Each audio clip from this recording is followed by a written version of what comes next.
जय हिंद दोस्तों। अ, ये वीडियो मैं जो पिछले क्लास में मैंने बताया था कि मैं आने वाली जो वीडियोस हैं वो कैसे डिस्कस करूँगा, उनके क्या सिलेबस होंगे, किस बेसिस पे मैं सारी चीज़ें पढ़ाऊँगा आपको, ये उसी का वीडियो है। इसमें मैं आपको नेक्स्ट वीडियो में जो पढ़ाऊँगा वो यूनिवर्स से स्टार्ट करूँगा। जैसे कि आप जानते हैं कि यूनिवर्स एस्ट्रोनॉमी के अंडर में आता है। एस्ट्रोनॉमी मतलब कि arrangement of stars, galaxies and other celestial bodies होती हैं। यहाँ पे हम यूनिवर्स में जब पढ़ेंगे तो कुछ थियरीज पढ़ेंगे, जैसे theories of the evolution of the universe. तो पहली थियरी जियोसेंट्रिक थियरी, दूसरी heliocentric, and third that is steady state theory, and fourth that is big bang theory, and fifth you can say pulsating theory, and next one that is inflationary theory. फिर इसके बाद हम पढ़ेंगे nebula के बारे में, फिर गैलेक्सी पढ़ेंगे, फिर टाइप्स ऑफ गैलेक्सी पढ़ेंगे, फिर हम लोग लाइफ साइकिल ऑफ स्टार्स पढ़ेंगे, किस तरह से स्टार फॉर्म होते हैं, उनकी लाइफ जर्नी क्या होती है, वो बॉर्न कैसे होते हैं, उनकी बाकी की जो जर्नी होती है और एंड कैसे होती है, उनका लाइफ ख़त्म कैसे होता है। फिर हम अपने सोलर सिस्टम पे आएंगे, जहाँ जिसमें हमारा अर्थ एग्जिस्ट करता है। ओके। फिर जैसे हमने यूनिवर्स के इवोल्यूशन के लिए बहुत सारी सीरीज के बारे में पढ़ा, जो नेक्स्ट वीडियो में हम लोग डिटेल में पढ़ेंगे, और फिर वैसे ही आप यहाँ पे थियरीज और hypothesis of evolution of the solar system पढ़ेंगे। फिर आगे हम लोग यहाँ पे देखेंगे components of solar system. Okay friends. फिर यहाँ कंपोनेंट्स ऑफ सोलर सिस्टम में जैसे sun, planets, other celestial bodies. Okay. यहाँ पे जैसे आप अदर सेलेस्टियल बॉडी में आप लोग पढ़ेंगे dwarf planets, natural satellites, asteroids, comets, meteors, Kuiper belts, Oort clouds, और भी जैसे मून की स्टेज हैं वो भी हम लोग समझेंगे। फिर हम लोग क्या करते हैं, प्लैनेट पे आते हैं, और प्लैनेट का ही पार्ट है हमारा अर्थ। जैसे हम कहें तो earth is the part of our solar system. Okay. जिसको हम प्लैनेट के अंडर में पढ़ते हैं। ओके। तो हम अर्थ पे चलते हैं।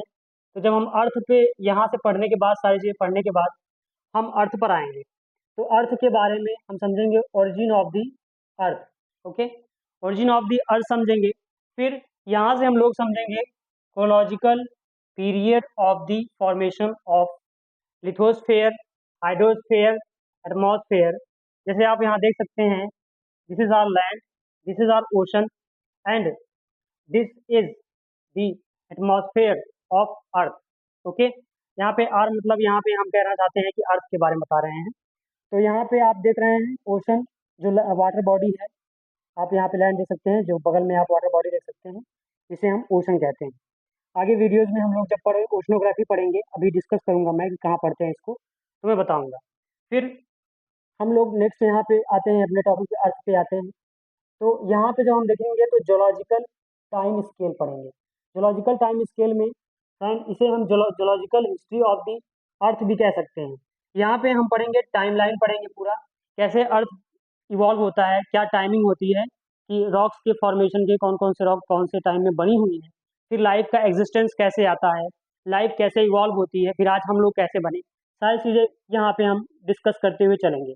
ओके। और एक चीज़ और बताना है, यहाँ पे आप लोगों ने, यहाँ मैंने बनाया है इंडियन रॉक सिस्टम्स टाइमलाइन। तो हमारा जो इंडिया है, इंडिया पेनिनसुला, तो इंडियन पेनिनसुलर भी का भी कुछ टाइम है फॉर्मेशन का। वहाँ की भी रॉक हैं जो डेवलप हुई हैं। जैसे हिमालय बना हुआ है, वो हिमालय किस टाइम बना हुआ है, डेक्कन प्लेट्यू किस टाइम बना हुआ है। तो ये सारी चीज़ें, जो प्लेट्यू है पूरा इंडियन पेनिनसुला, क्या उसके टाइम है, क्या उसका क्लासिफिकेशन है, सारी चीज़ें हम यहाँ से पढ़ेंगे और ये जानेंगे with map. Okay. With map. Okay. फिर यहाँ पे भी हम वर्ल्ड का मैप देखते हुए पढ़ेंगे, कोई भी आप लोगों को प्रॉब्लम नहीं होगी। ओके। अब यहाँ से हमने ये समझ लिया, और एक चीज़ अब हम चलते हैं ज्योग्राफी पे, कि क्योंकि हमारा जो टॉपिक है यहाँ से हम अर्थ पे आ चुके हैं, तो अर्थ के बारे में जो भी पढ़ेंगे वो ज्योग्राफी में आएगा, तो हम ज्योग्राफी पे चलते हैं। थोड़ा सा मुझे टाइम दीजिए, इसको इरेज करता हूँ मैं।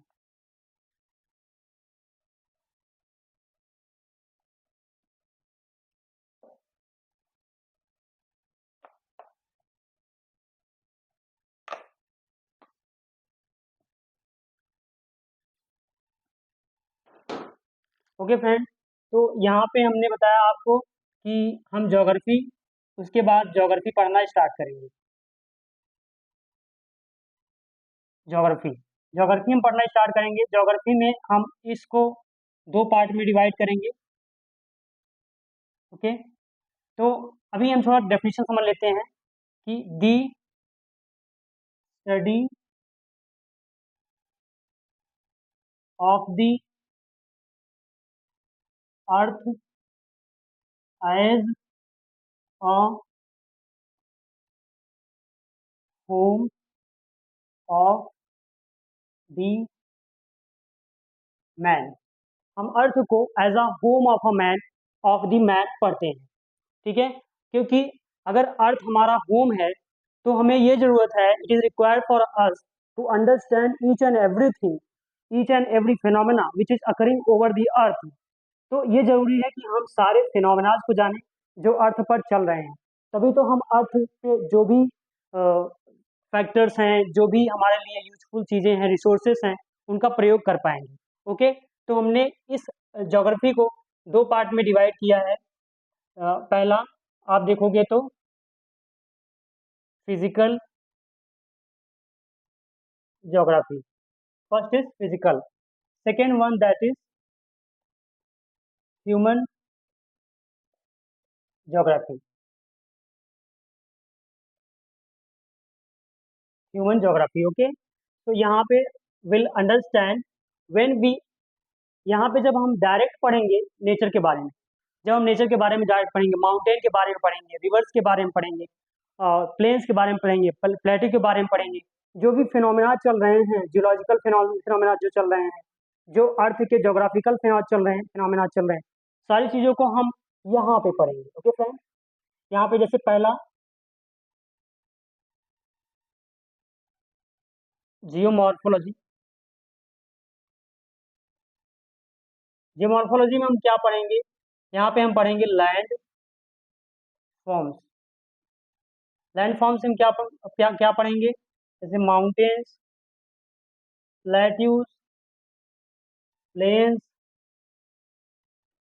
Coastal plains and other features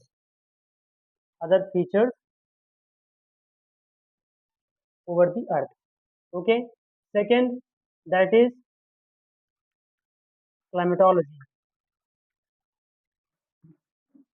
climatology में हम क्या पढ़ेंगे फ्रेंड्स, क्लाइमेटोलॉजी में हम देखेंगे एटमॉस्फेयर। एटमॉस्फेयर में आप जानते हैं 5 लेयर्स हमने स्ट्रेटिफाई किया हुआ है। तो अगर हम देखें कि सरफेस से ऊपर की ओर जाते हुए, तो यहाँ पे ट्रोपोस्फेयर,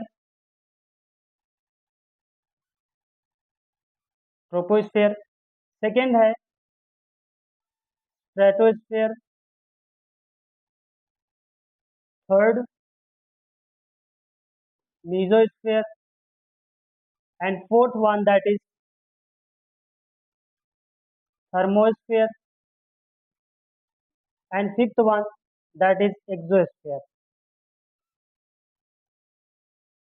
ओके फ्रेंड, हम यहाँ पे ये पढ़ेंगे। इसके बाद आप लोग और भी चीज़ें यहाँ पे पढ़ोगे, जैसे प्रेशर बेल्ट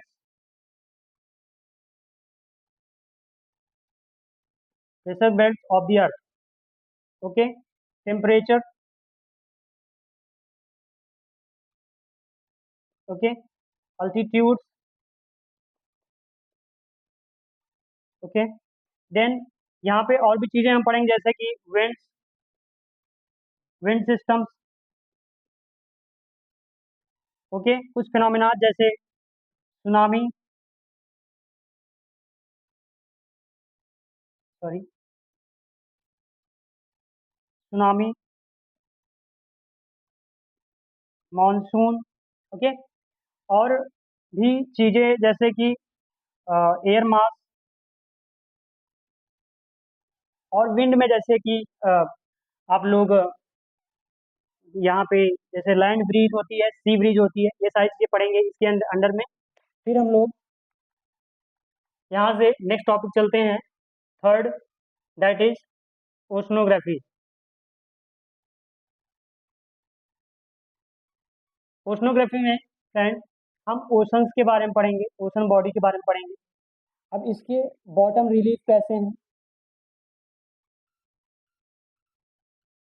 बॉटम रिलीफ में क्या क्या आएगा, जैसे continental shelf, continental slope, continental rise, और यहाँ पे सबमरीन कैनन पढ़ेंगे, अबेसल प्लेन पढ़ेंगे, और उसके बाद हम लोग यहाँ पे डीप, ये इसी को कह सकते हैं डीप प्लेन, या इसी को हम डीप प्लेन भी कह सकते हैं, डीप प्लेन भी कह सकते हैं। और यहाँ पे हम लोग जैसे आ, कुछ माउंट पढ़ेंगे, ओके, और यहाँ पे गॉयर्स पढ़ेंगे, और एटॉल पढ़ेंगे। तो इस तरह की चीज़ें हम यहाँ पे ओशनोग्राफी में हम कंप्लीट करेंगे। फिर आगे और भी चीज़ें हैं जो हम लोग करेंगे, क्योंकि ज़्यादा लिखेंगे तो फिर टाइम बहुत ज़्यादा होगा, ओके। फिर यहाँ पे हम चलते हैं soil, oh sorry, biogeography. Biogeography में हम पढ़ेंगे सॉयल के बारे में, वेजिटेशन के बारे में। तो किस तरह से सॉइल का हम कंजर्वेशन करते हैं, क्या कंटेंट्स होते हैं, क्या न्यूट्रिशन होते हैं, किस तरह से हम सॉइल को कंजर्व करते हैं, किस तरह से प्रिवेंट करते हैं, किस तरह से सेव करते हैं, ये सारी चीज़ें समझेंगे, ओके। और टाइप्स ऑफ सॉइल भी समझेंगे इसी के साथ में। वेजिटेशन जब समझेंगे हम लोग तो सारे वर्ल्ड, पूरी वर्ल्ड वेजिटेशन पढ़ेंगे, और यहाँ पे हम मैप के थ्रू, पूरे मैप के थ्रू बढ़िया हर कॉन्टिनेंट पे कैसे वेजिटेशन होता है एक ही वीडियो में क्लियर कर लेंगे, ओके। फिर आता है fifth, that is environmental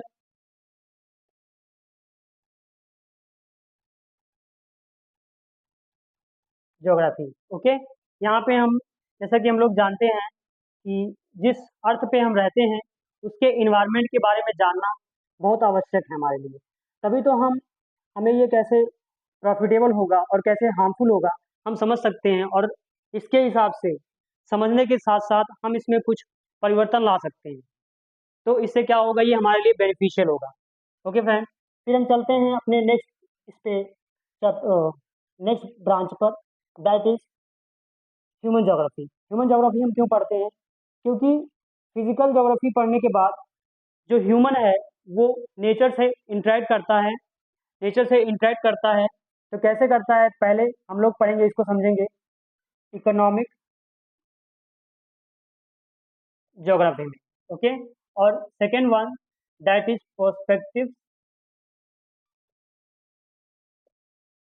perspectives इन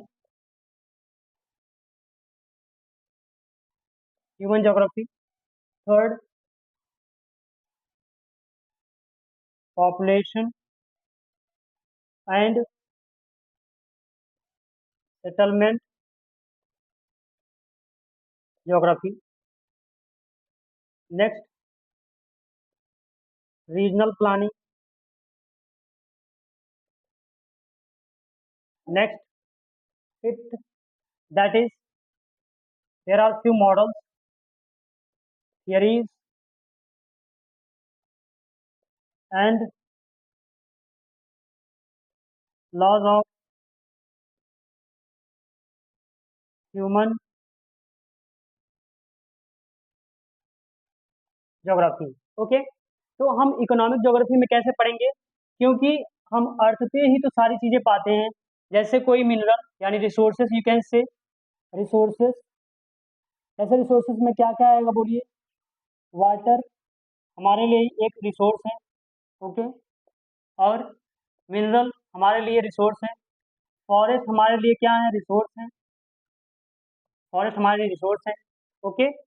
फिर गैसियस, गैस, पेट्रोलियम, ये सारी चीज़ें हमारे लिए रिसोर्स का काम करती हैं, और फिर हम इन्हीं को निकालते हैं और इन्हीं से सेल करते हैं, और इन्हीं के मदद से ट्रांसपोर्टेशन यानी जो हम लोग कार, बाइक और भी चीज़ें जो मशीनरीज हैं ये रन कराते हैं। तो इससे क्या होता है, रिसोर्सेज जो है हमारे लिए बहुत ज़्यादा इंपॉर्टेंट है, जो हेल्प करते हैं इकोनॉमिक साइकिल को रन कराने के लिए। ओके, तो इसलिए हम इकोनॉमिक ज्योग्राफी को पढ़ते हैं। फिर perspective in human geography, perspective in human geography में हम लोग फ्रेंड ये समझते हैं कि किस तरह से ह्यूमन का जो ब्रेन है वो ज्योग्राफी को पढ़ने के साइड में थॉट प्रोसेस इनिशिएट किया। ओके, यहाँ से हम किस तरह से ज्योग्राफी को पढ़ें यानी अर्थ के बारे में समझें, ताकि हम अच्छे से आसानी से अर्थ से इंटरेक्ट कर सकें, अपने नेचर से प्रॉपरली इंटरेक्ट कर सकें, जिसमें हम इन सब चीज़ों को हम पर्सपेक्टिव इन ह्यूमन ज्योग्राफी भी समझेंगे। जो हम ये भी समझेंगे कि कुछ जो अर्लियर एस्ट्रोनॉमर्स हैं या जो सॉरी ज्योग्राफर्स हैं, उन्होंने किस तरह से इस पर्सपेक्टिव को डेवलप किया, फिर मॉडर्न कैसे आए, फिर आज कैसे चीज़ें हैं, ये देखेंगे, इसी में देखेंगे। और फ्रेंड बहुत अच्छे से पढ़ेंगे हम लोग। आगे हम लोग चलते हैं तीसरे पॉइंट पे, that is population and settlement geography. अगर हमें किसी भी एरिया के बारे में समझना है अच्छे से, क्योंकि हम किसके लिए सब पढ़ रहे हैं, ह्यूमन वेलफेयर के लिए, सोसाइटी के लिए पढ़ रहे हैं, तो हमें सोसाइटी के बारे में जानना बहुत ज़रूरी है। और जो भी हम वेलफेयर स्कीम बनाते हैं, कुछ भी बनाते हैं, तो हमें सबसे पहले ध्यान रखना है होता है कि पॉपुलेशन कितनी है। तो पॉपुलेशन बहुत ज़्यादा इंपॉर्टेंट हो जाती है कि इसमें इस पॉपुलेशन में कितने बच्चे हैं, कितने बूढ़े लोग हैं, कितने मेल हैं, कितने फीमेल हैं, ये सारी चीज़ें इसमें पढ़ेंगे। फिर सेटलमेंट क्या है कि किस तरह से ह्यूमन एंशिएंट टाइम से अभी तक सेटल कर रहा है, कैसे वो पहले नोमैडिक जीवन जीता था, फिर सेटल हुआ, एग्रीकल्चर स्टार्ट किया, फिर धीरे धीरे उसने अपने बड़ी बड़ी बिल्डिंगें स्टार्ट की बनाना, ट्रांसपोर्टेशन अच्छे से स्टार्ट कर लिया, और फिर फैक्ट्रीज को इंस्टॉल कर लिया, बहुत सारी चीज़ें करने लगा। फिर आता है रीजनल प्लानिंग। रीजनल प्लानिंग में क्या होता है फ्रेंड कि हमें किस तरह से फैक्ट्री इंस्टॉलेशन करना है, ये इसमें जो भी थियरीज हैं हम आपको जब इसको पढ़ाएंगे तो आपको बहुत सारी चीज़ें प्रैक्टिकली प्रैक्टिकली हम लोग इसको अच्छे से समझेंगे प्रैक्टिकली। ये मेरा प्रॉमिस है आपसे, क्योंकि मैंने पहले वीडियो में भी आपसे कुछ प्रॉमिस किया था, तो ये मैं अपनी प्रॉमिस पे बिल्कुल खरा उतरूंगा। एकदम अश्योर करता हूँ मैं कि जो भी चीज़ें हैं वो प्रॉपर मैं बताऊंगा आपको, और जो भी चीज़ें होंगी वो विथ प्रूफ होंगी। आप किसी बुक में देखेंगे तो वो कहीं भी आपको मिस कोई भी चीज़ नहीं मिलेगी। जो भी मैं बताऊंगा वो पूरी तरह से फैक्चुअल अच्छी सही होंगी। ओके फ्रेंड, फिर हम यहाँ पे मॉडल्स पढ़ेंगे, थियरीज पढ़ेंगे, लॉज पढ़ेंगे। ओके, तो कुछ जोग्राफर्स हैं जिन्होंने कुछ मॉडल्स दिए हैं, थियरीज दी हैं, अपनी लॉज दिए हैं। कुछ ने पॉपुलेशन के हिसाब, जैसे माल्थुसियन की पॉपुलेशन थियरी है। फिर आप सिक्स्थ में आप देखोगे तो क्यों, क्योंकि हमें कंटेम्प्रेरी इश्यूज भी समझने होंगे, कंटेम्प्रेरी इश्यूज समझने होंगे। ओके, जैसे कि मैंने आपको अप्रोक्सीमेटली पूरा सिलेबस ज्योग्राफी का डिटेल एनालिसिस कर दिया है फ्रेंड। और यहाँ पे मैं आपको बताना चाहूँगा कि ये जो ज्योग्राफी है, ये हम लोग इसमें क्या समझते हैं कि ज्योग्राफी को हमने क्यों शुरू किया पढ़ाना। ज्योग्राफी बोला जाता है कि geography is the mother of all sciences, यानी आप ज्योग्राफी को पढ़ते हुए सारे साइंसेस को पढ़ सकते हैं। जैसे एग्जाम्पल के तौर पे अगर हम देखें, तो अगर आप फिजिक्स पढ़ना चाहते हैं तो आप फिजिक्स पढ़ेंगे, तो जैसे आपने कोई मिनरल निकाला, फिर उसे आपने कोई मशीन बनाना है, कुछ भी चीज़ें बनाना है, या फिर जैसे कोई ऊंचाई पे कोई भी चीज़ें हैं, तो उसको समझने के लिए जैसे कोई घर बनाना हो, तो हमें एक एंगल देखना होता है, और मटेरियल कितने लगेंगे, सारी चीज़ें हम समझते हैं। इसमें आप मटेरियल, आप जब आप पढ़ोगे केमिकल के बारे में पढ़ोगे तो केमिस्ट्री में आ जाएगा। और जब फ्रेम के बारे में पढ़ोगे, स्टेट के बारे में पढ़ोगे, जैसे कोई मैटर है उसका सॉलिड, लिक्विड, ये स्टेट सारे हैं, तो ये फिजिक्स में भी पढ़ लेंगे हम लोग, यहाँ फिजिक्स में पढ़ते हैं। ओके, फिर आप लोग बायोलॉजी में जब पढ़ेंगे तो हम जानते हैं जैसे वाटर, वाटर हमें कहाँ मिलता है, ज्योग्राफी, यानी कि हमें ज्योग्राफी में यहाँ पे अभी मैंने बोला कि रिसोर्स है एक, हमें कहाँ मिलता है, लैंड से मिलता है, तो हम वाटर को ज्योग्राफी से पढ़ सकते हैं। तो क्यों, क्योंकि हम बायोलॉजी में देखेंगे तो वाटर जो कि मेटाबॉलिक जो रेट्स वगैरह हैं, मेटाबॉलिक एक्टिविटीज़ हैं, उसको बहुत ज़्यादा कंट्रोल करता है, तो इसलिए ये इंपॉर्टेंट है। तो हम बायोलॉजी में बहुत सारी चीज़ें पढ़ेंगे। ओके, फिर जैसे कि आपने देखा होगा नेचर में ही तो प्लांट्स होते हैं, तो नेचर में जब हम ज्योग्राफी पढ़ेंगे तो इसमें प्लांट्स के भी बारे में पढ़ेंगे, तो वहाँ पे भी क्योंकि हम बायोलॉजी में भी कवर करते हैं तो सारी चीज़ें यहाँ से देख लेंगे। फिर आता है आपका अभी मैंने बताया कि geography is the mother of all sciences. ये स्टेटमेंट मैंने प्रूव करने की कोशिश की है, बाकी आगे भी मैं इसको पढ़ाते वक्त आपको बताता रहूँगा। ओके फ्रेंड, और जो मेरे अदर कुछ सब्जेक्ट हैं उसको मैं डिस्कस कर देता हूँ। अदर सब्जेक्ट जो मैं पढ़ाऊँगा, एक वीडियो और आप लोगों के लिए डाल दूँगा, वो है जैसे मैं साइंस पढ़ाऊँगा, NCERTs, science and NCERTs, okay, history, okay, history पढ़ाऊँगा और उसके बाद पॉलिटी। जब मैं ये पढ़ाना शुरू करूँगा तो आप लोगों को डिटेल एनालिसिस दूँगा। ऐसा नहीं कि मैं स्टार्ट कर दूँगा पढ़ाना, पहले मैं डिटेल एनालिसिस दूँगा, मैं क्या-क्या सोर्सेज़ कंप्लीट करूँगा, ये सारी चीज़ें मैं आपको बताऊँगा। ओके फ्रेंड, फिर मैं आपको इकोनॉमी पढ़ाऊँगा और इसी साइंस में आप साइंस कंप्लीट करने के बाद, जो एनसीईआरटी कंप्लीट करने के बाद, मैं आपको टेक्नोलॉजी भी पढ़ा दूँगा। Science and technology, technology with current affairs, with sorry with current affairs. Okay friends, next sorry next that is environment ecology, environment and ecology। जब हम environment ecology कहाँ पढ़ते हैं, ये हम ज्योग्राफी में ही पढ़ते हैं। अभी आपने देखा इन्वायरमेंटल ज्योग्राफी, तो यहाँ पे हम पढ़ेंगे और डिजास्टर मैनेजमेंट भी समझेंगे। डिजास्टर मैनेजमेंट यहाँ समझेंगे। और यहाँ पे आप जानते हैं कि अभी मुझे एक चीज़ और बताना था आपको, ये सोसाइटी देखिए, यहाँ पे जैसे कि मैंने बताया सोसाइटी किस तरह से नेचर से इंटरेक्ट करती है। जैसे आपने अभी आप देखें तो नॉर्दर्न प्लेन, जो नॉर्दर्न प्लेन है हमारा, इंडो गैंजेटिक प्लेन, इसमें सोसाइटी यानी कि यहाँ पे हम ऐसा लैंड है जहाँ पे हम एग्रीकल्चर कर सकते हैं। तो जो हमारी इकोनॉमी डेवलप होती है ये एग्रो बेस्ड होती है, agro based economy, based economy. Okay, okay friend, जैसे कि आपने देखा अभी अगर हम इंटरनेशनल रिलेशन के बारे में देखेंगे जब, तो एक सोसाइटी का, जैसे एक सोसाइटी सॉरी एक सोसाइटी दूसरी सोसाइटी से जो इंटरेक्ट करती है, ओके, एक सोसाइटी अगर हम बहुत छोटे लेवल पे जाके देखें तो एक सोसाइटी या गांव लेवल पे जाके देखें, एक सोसाइटी दूसरी सोसाइटी से इंटरेक्ट करती है तो कह सकते हैं ये एक्सटर्नल अफेयर्स हो सकते हैं, एक्सटर्नल अफेयर्स कह सकते हैं। ओके, और जब ये दो नेशन के बीच होते हैं तो जो उनका रिलेशन होता है उसे ही हम इंटरनेशनल इंटरनेशनल रिलेशन में पढ़ते हैं। ओके, जैसे रशिया यूक्रेन और रशिया का भी वॉर चल रहा है, तो क्या क्या कारण है, कि क्या बैकग्राउंड है, क्या कॉज है जिसके कारण ये वॉर चल रहा है। ओके फ्रेंड, ओके फ्रेंड, अगर मैं अभी ज़्यादा डिस्कस करूँगा तो बहुत ज़्यादा लंबा वीडियो हो जाएगा, तो मैं अपने वीडियो को रेस्ट देता हूँ। थैंक यू सो मच, जय हिंद फ्रेंड्स।